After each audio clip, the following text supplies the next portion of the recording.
నమస్కారం డాక్టర్ బండి విశ్వేశ్వర రెడ్డి గారు.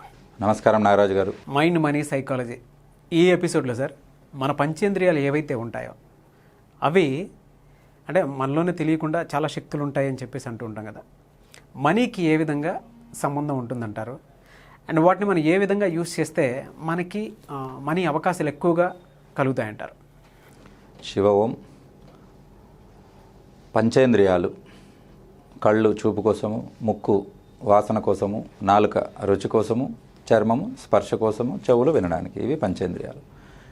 ఇవి కాకుండా ఇంకొకటి వీటన్నిటిని కంట్రోల్ చేసే ఇంకొకటి ఉంది, అదే మనసు, కోరిక, లేదా దాన్నే కామము అని కూడా అంటారు. కామం అంటే చెడు అర్థం రాదు. కామం అంటే దాని ఒరిజినల్ పేరు, ఒరిజినల్ అర్థం వచ్చేసి ఏదైనా ఆశపడడం, విష్, కోరిక అన్నట్టు. ఇవి మనీకి ఏ రకంగా సంబంధం అవుతాయి, మనీ పెంచుకోవడానికి ఏ రకంగా ఉపయోగపడతాయి, కంట్రోల్లో లేనప్పుడు ఏ రకంగా సంపదను కోల్పోతారు అనేది చూద్దాం. ఎవరైనా ఒకరు సక్సెస్ సాధించారు, ఉన్నత స్థితికి ఎదిగారు అనేది మనం వాళ్ళ జీవిత చరిత్రలు ఎప్పుడైనా చూస్తే వీటన్నిటి మీద వాళ్ళకు పట్టు ఉంటుంది. ఆల్మోస్ట్ ఎక్కడ కూడా ఎటువంటి కూడా టైం వాళ్ళ చేతిలో ఉంటుంది. టంగ్ అంటే రుచి, వాళ్ళు ఏం తినదలుచుకుంటారో అదే తింటారు. రుచి ఉందని చెప్పేసి కడుపు నిండా తినడం అనేది కాదు. వాళ్ళు ఎంత తినాలనుకుంటారో ముందే ఫిక్స్ అయిపోయి అంతే తింటారు. ప్రతి దాని మీద ఒక కంట్రోల్ ఉంటుంది. ఇప్పుడు కళ్ళు చూపు మీద, అది ఏం చూడాలి, ఎంతవరకు చూడాలి, ఎన్ని, ఫర్ ఎగ్జాంపుల్ సినిమా లేకపోతే ఎంటర్టైన్మెంట్కి ఎంత టైం పెట్టాలనేది వాళ్ళ కంట్రోల్లో ఉంటుంది. అదే వేరే వాళ్ళకైతే ఒక్కసారి ఏదైనా ఫేస్బుక్, వాట్సాప్ అలాంటికి వెళ్ళిపోతే ఇంక వెళ్ళిపోతుంటారు. ఎన్ని అవర్స్ అయిందో కూడా అర్థం కాదు. అంటే మన దాని మీద కంట్రోల్ లేకుండా పోతుంది. దానికి మనసు ఒకటి తోడవుతుంటుంది. మళ్ళీ ఈ రకంగా ఏదైనా మనము చూడాలనుకున్నదే చూడడం, మనం తినాలనుకున్నదే తినడం, మనం చేయాలనుకునేదే చేయడం, అప్పుడే మనకు అన్నీ కంట్రోల్లో ఉన్నట్టు లెక్క. చిన్న ఉదాహరణ చెప్తాను. నేను ప్రాక్టీస్ చేసిన కర్నూలు జిల్లా కోయలకుంట్ల అనే ఏరియాలో ఒక 40 ఏళ్ల కిందట జరిగిన ఇన్సిడెంట్ అన్నట్టు. అక్కడ ఒక ఫ్యామిలీకి 500 ఎకరాల పొలం ఉండింది. 500 ఎకరాలు 500 ఎకరాల పొలము ఇప్పుడు ఎంత లేదన్నా అక్కడ ఈజీగా 30 lakhs వెళ్తుంది. ఆ రకంగా చూస్తే 150 కోట్ల ఆస్తి వాళ్ళది. ఎప్పుడు 40 సంవత్సరాల క్రితం. 40 సంవత్సరాల క్రితం. అయితే అందులో వాళ్ళు ఏం చేసేవాళ్ళంటే, వాళ్ళకి 2 కొడుకులు. రెండోవాడు వ్యవసాయం చేసుకుంటూ హ్యాపీగా ఉండేది. కానీ పెద్దవాడు మాత్రం ఏం చేసేవాడు అంటే, వాడికి విలాసాలనంటే చాలా పిచ్చి. కాబట్టి ఇక్కడ మనము మనసును కంట్రోల్లో పెట్టుకోలేరు అన్నాం చూడండి, ఆ కోరిక, కామం అనేది, దానికి పూర్తిగా అడిక్ట్ అయిపోయాడు. అక్కడ భోగం వాళ్లకు చాలా ఫేమస్. భోగం వాళ్ళనంటే వాళ్ళు డబ్బులు తీసుకొని డ్యాన్స్ చేస్తారు, వాళ్ళతో పాటు గడుపుతారు, అది అన్నట్టు. ఆ కాలంలోనే వాళ్ళు 4 గుర్రాల టాంగా మీద వచ్చేవాళ్ళు కోయలకుంట్లకి. అంటే వాళ్ళ ఊరు నుంచి కోయలకుంట్లకు అప్పుడు 2 గుర్రాలు అంటేనే గ్రేట్. పెద్ద పెద్ద నవాబులే 2 గుర్రాలతో తిరిగారు. వాళ్ళు 4 గుర్రాల టాంగా ఉండేది వాళ్ళకు. అంత విలాసంగా బతికిన వాళ్ళు. అయితే అక్కడ ఏం జరిగిందనంటే, ఈ పెద్దతనం అనేది అక్కడికి రావడం, ఆ విలాసాలకు ఖర్చు పెట్టడం, విలాసాలకు డబ్బులు కాదు, ఎకరాలు. ఒకరోజు వెళ్ళాడంటే ఒక 5 ఎకరాలు, ఒక 10 ఎకరాలు రాసిచ్చేది, ఎకరాలు ఖర్చు పెట్టేసి లాస్ట్గా 2018-19 అని అంటే ఒక 3 సంవత్సరాల కిందటికి ఒక థియేటర్ మిగిలింది. 500 ఎకరాల ఆరతి కర్పూరంలా కరగబెట్టేశారు. అంటే 150 కోట్ల ఆస్తి మొత్తం అయిపోయి 45 లక్షలకు ఒక థియేటర్ మిగిలింటే, సినిమా థియేటర్, అదొక్కటి అమ్ముకొని ఫ్యామిలీ అంతా బెంగళూరు షిఫ్ట్ అయిపోయారు. అక్కడ బతకలేకపోయారు, ఉండలేకపోయారు. ఆ ఒక లెవెల్లో బతికిన వాళ్ళు అదంతా పోగొట్టుకొని అక్కడ వాళ్ళందరి ముందర ఉండలేక బెంగళూరు చేరుకున్నారు అందరూ. కాబట్టి దీన్ని బట్టి ఏమర్థమవుతుంది మీకు, ఈ పంచేంద్రియాలు అనేది కంట్రోల్లో లేకుండా, కోరికలు, తర్వాత దాని మీద హద్దు అదుపు లేకుండా పోతే 150 కోట్ల ఆస్తి కూడా హారతి కర్పూరంలో కరిగిపోయింది. ఇంకా మీదెంత. కాబట్టి చాలా అవసరం ఉంటుంది. డబ్బు ఉంటే ఖర్చు పెట్టొచ్చా అనేది మళ్ళీ నెక్స్ట్ క్వశ్చన్. డబ్బు ఉన్నా కూడా ఖర్చు పెట్టకూడదు. వృధాగా ఏదైనా మనం ఖర్చు పెడుతున్నామనంటే అక్కడ ఎవరి కోపం వస్తుంది? లక్ష్మికి కోపం వస్తుంది. లక్ష్మీదేవి కోపం వస్తే ఈ రకంగా పాపరెత్తిపోయేటట్లు చేస్తుంది. అదే దానికి వాళ్ళు వృద్ధి చెందడానికో, పొలంలో మంచి పంటలు వేసుకోవడానికో, దానాలకో, ధర్మాలకో పెట్టింటే 500 కాస్త ఇప్పుడు 5000 ఎకరాలు అయ్యేది. 40 సంవత్సరాలు. ఎందుకంటే అక్కడ శనగ పంట అనేది చాలా వండర్ఫుల్గా పండుతుంది. 3 నెలల పంట, 9 నెలలు హ్యాపీగా ఉంటారు, మంచి రేట్ వస్తుంది, బాగా డిమాండ్ ఉన్న పంట. మరి అవకాశం ఉన్న సంపదను సృష్టించుకోలేకపోయారు. ఉన్న సంపద హారతి కర్పూరంలో కరిగిపోయారు. ఎట్లా ఉంటుంది కర్పూరం అనేది? వెలిగిస్తే కరెక్ట్ 10 నిమిషాల్లో మాయమైపోతుంది. చూడడానికి ఇంత పెద్దది పెట్టండి, 10 నిమిషాల్లో ఖాళీ, ఏం మిగలదు. అలా కాకుండా ఉండాలనంటే మీ ఆలోచనల మీద, మీ కోరికల మీద మీకు ఒక కంట్రోల్ ఉండాలి. మరి అటువంటిప్పుడు కోరికలే లేకపోతే ఎందుకు సార్ సంపాదించనేది నెక్స్ట్ క్వశ్చన్. చిన్న చిన్న కోరికలు కూడా లేకపోతే సార్ చిన్నది ఒక బెంజ్ కార్ అన్నా ఉండాలి కదా మనకు, ఒక 30 లక్షలది. అలాంటిది ఆ చిన్న కోరికను ఒక 10 ఏళ్ళు పోస్ట్పోన్ చేసుకోండి. రైట్, నువ్వు బెంజ్ కార్లో తిరగాలనుకుంటున్నావా, తిరగండి, కానీ ఒక 10 ఏళ్ళు పోస్ట్పోన్ చేసుకోండి.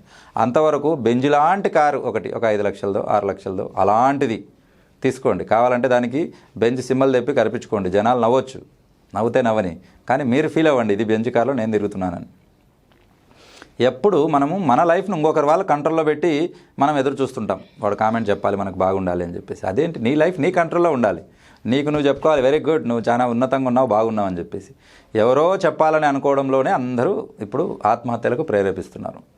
ఏదైనా ఒక వీడియోనో ఒక ఫేస్బుక్లో ఒక మంచి ఇది పెడితే కామెంట్స్ ఎన్ని వచ్చాయి, అసలు లైక్స్ ఎన్ని వచ్చాయి, వాడు లైక్ చెప్పడం ఏంది, నీకు తెలుసా తెలీదా అది కరెక్ట్ అని తెలిసినప్పుడు నువ్వు బ్లైండ్గా వెళ్ళిపోవాలంతే. నీ మనస్సాక్షికి నీకు చేసే పని కరెక్ట్ అంటే నువ్వు వెళ్ళిపోవాలి, అంతేగాని ఎవరో ఏదో చెప్పారని మనస్తాపానికి పోయి నీకు ఇష్టమైన పనిని బంద్ చేసి అని అంటే నీ లైఫ్ ఎవరి కంట్రోల్లోకి వెళ్తుంది? మార్క్ జుకర్బర్గ్ కంట్రోల్లోకి వెళ్ళిపోయింది. వాడు డిసైడ్ చేస్తాడు ఫేస్బుక్ వాట్సాప్లో నువ్వు ఎదగాల, నువ్వు బాగుండాలా లేదా పడిపోవాలనేది. నెవర్. ఈ రోజు నుంచి ఆయన చేతిలోంచి లాక్కోండి, కండిషన్ మీ చేతిలో పెట్టుకోవాలి. నువ్వు ఎలా ఉండాలో, నువ్వు నవ్వాలనుకుంటే నవ్వచ్చు, ఇజంట్ ఇట్. ఇప్పుడు నేను నవ్వాలనుకున్నా నవ్వలేనా లేదా, ఎవరో ఒకరు చెప్పాలి బాబు నువ్వు నవ్వుతే బాగుంటావు, ఒక లైక్ కొడతాంటే నవ్వుతారా? అలాంటిది కాదు ఇది. ఇప్పుడు అలాంటిది ఉంది పరిస్థితి. ఏదైనా ఒక మంచి ఫోటో పెట్టాడు, నీకు ఇష్టం ఉంది, నీ ఆ యాంగిల్లో ఫోటో దిగా, ఎవడన్నా ఒక నెగిటివ్ కామెంట్ పెట్టాడు, వాడు డిప్రెస్ అయిపోతాడు ఆ రోజంతా. నేను అలా చేసి ఉండకూడదు. ఎందుకంటే ఈ సోషల్ మీడియాలో ఒకసారి పోస్ట్ చేశాక మళ్ళీ మీరు వెనక్కి తీసుకోవడానికి లేదది, అవునా కదా? కాబట్టి మీకు ఇష్టమున్న స్టైల్లో మీరు బతకండి, కానీ మీ కంట్రోల్లో మీరు ఉండండి, వేరే వాళ్ళ కంట్రోల్లోకి వెళ్ళొద్దు. మీ పంచేంద్రియాలు మీ కోరికలు కంట్రోల్లో పెట్టుకుని దాన్ని పోస్ట్ పోన్ చేసుకుని ప్రస్తుతం ఎంజాయ్ చేస్తూ మీ గోల్స్ అచీవ్ కండి. డెఫినెట్గా మీరు డబ్బులు కుప్పలు కుప్పలుగా సంపాదిస్తారు. ఇవాళ అఫర్మేషన్ ఏమైనా చెప్తారండి?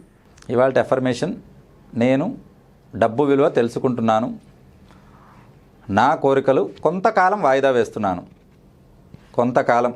వేస్తున్నాను, దాన్ని సంపదగా మార్చుకుంటున్నాను, ఆ సంపద నుంచి వచ్చిన కొంతతో ఆ కోరికలు నెరవేర్చుకుంటున్నాను. అంటే సంపద అలాగే ఉండాలి, సంపద తరిగిపోకూడదు. 500 ఎకరాలు 5000 ఎకరాలు అవ్వాలి, కానీ 500 ఎకరాలు కరిగిపోకుండా దాని నుంచి వచ్చే ఆదాయంతో నేను సంతోషాన్ని అనుభవిస్తున్నాను, ప్లస్ నా కోరికలు తీర్చుకుంటున్నాను, అదే అన్నట్టు. కాబట్టి మీకు కిందటి వీడియోలో ఆల్రెడీ మనం ఎక్స్ప్లెయిన్ చేసి చెప్పాం, 20 లక్షల తేడాతో కోట్లు ఎలా సంపాదించవచ్చు, 5 లక్షలు మైనస్కి ఎలా వెళ్ళిపోవచ్చు అనేది. కాబట్టి ఆ వీడియో చూసి మీరు ప్లాన్ చేసుకోండి, కొంతకాలం పోస్ట్పోన్ చేసుకోండి, డెఫినెట్గా మిమ్మల్ని ఎవరు ఆపలేరు. పంచేంద్రియాలకైనా సబ్ కాన్షియస్ మైండ్కి ఎటువంటి రిలేషన్ ఉంది? డెఫినెట్గా. అసలు పంచేంద్రియాల కంట్రోల్లోనే సబ్ కాన్షియస్ మైండ్ ఉంటుంది. మనం వాటన్నిటి పర్మిషన్ తీసుకుంటూనే లోపలికి వెళ్ళాలి. సబ్ కాన్షియస్ అని అంటే వీటన్నిటిని అడగాలి, వీటన్నిటిని పర్మిషన్ తీసుకుంటే కానీ మనం లోపలికి వెళ్ళలేం. తిరుపతిలో మనకు లోపల బంగారు వాకిలి, వెండి వాకిలి, ఇత్తడి వాకిలి, ఆ మెయిన్ ఎంట్రన్స్ మొత్తం 4 రకాల వాకిళ్ళు ఉంటాయి. అవన్నీ దాటితే కదా మనం దేవుడి దగ్గరికి వెళ్ళేది. అలా సబ్ కాన్షియస్ లెవెల్కి వెళ్ళాలంటే ఇవి ఒక్కొక్కటి క్లియర్ అవుతా వెళ్ళాలి. ఇవన్నీ మన కంట్రోల్లో ఉంటేనే మనం చేయగలుగుతాం. నేనేమో సబ్ కాన్షియస్ డీప్ లెవెల్ వరకు మీకు అఫర్మేషన్స్ ఇచ్చినప్పుడు బయటకు వచ్చేసి అక్కడ ఒక సినిమా చూద్దాం, లేకపోతే ఇక్కడ యూట్యూబ్లో ఒక వీడియో చూద్దాం, అక్కడ లైక్ కొడదాం, ఇక్కడ షేర్ చేద్దాం అనేది ఉంటే మనం చేయలేం. కాబట్టి పంచేంద్రియాల కంట్రోల్లో ఉన్నవాళ్లే ఎదుగుతారు, ఇది పక్కా. కానీ చాలా మంచి సబ్జెక్ట్ సార్, పంచేంద్రియాలకును సబ్ కాన్షియస్ మైండ్కి అండ్ ఇంటర్లింక్ కనెక్ట్, దాన్ని విడదీయరాని కనెక్షన్ ఉంటుంది. Thank you sir, thank you so much doctor బండి విశ్వేశ్వరరెడ్డి గారు. Thank you viewers, thank you Suman TV and thank you universe. చూసారు కదండి వీడియో. ఈ వీడియోపై మీ అభిప్రాయాన్ని కామెంట్ రూపంలో తెలియచేయండి. అండ్ పర్టికులర్గా మీకు ఫినాన్షియల్ మేనేజ్మెంట్కి సంబంధించినటువంటి విషయాలు కానీ, లేదంటే పర్సనల్ స్కిల్స్ కానీ, పర్సనల్ మేనేజ్మెంట్ కానీ, బిజినెస్ ఐడియాస్ కానీ, బిజినెస్ డెవలప్మెంట్ కోర్సు వాటికి సంబంధించింది, and money attraction, visualisation, money meditation వాటికి సంబంధించినటువంటి కోర్స్ అయినా సరే మీరు అటెండ్ అవ్వాలనుకున్నా, లేదంటే సలహాలు సూచనల కోసం సంప్రదించాలనుకున్నా స్క్రీన్ మీద కనిపిస్తున్న నెంబర్కి వెంటనే సంప్రదించండి. అండ్ పౌర్ణమి రోజు ఒక గొప్ప కార్యాన్ని సంకల్పించి డాక్టర్ బండి విశ్వేశ్వరరెడ్డి గారు చేయడం జరుగుతుంది. దాంట్లో కనుక మీరు ఇన్వాల్వ్ అవ్వాలి అండ్ ఖచ్చితంగా మేము కూడా చేయాలి అనుకుంటే, సో దీనికి పర్టికులర్గా ఆయన గిఫ్ట్స్ కూడా ఇవ్వటం జరుగుతుంది. ఈ విధంగా హోరా చార్ట్ ఒకటి, మనీ మెడిటేషన్కి సంబంధించినటువంటి చార్ట్ ఒకటి, సో పర్ఫెక్ట్గా ఆయన చేసి పంపిస్తానని చెప్పేసి అంటూ ఉన్నారు. అయితే ఇందులో ఫ్యామిలీలో ఒకరు తీసుకున్నా సరే అందరికీ అడ్వాంటేజ్ అయ్యేలాగా ఈ కోర్సును కానీ, లేదంటే ఈ కార్యాన్ని కానీ తలపెట్టామని చెప్పేసి అంటూ ఉన్నారు. ఇంట్రెస్టెడ్ పీపుల్ ఉంటే స్క్రీన్ మీద కనిపిస్తున్న నెంబర్కి వెంటనే సంప్రదించి అపాయింట్మెంట్ కానీ లేదంటే లింక్ కానీ తీసుకోవచ్చు. ఈ వీడియోని లైక్ చేయండి, షేర్ మాత్రం తప్పకుండా చేయండి. ఇలాంటి మరిన్ని వీడియోస్ కోసం మా ఛానల్ ఫాలో అవ్వండి. Thank you.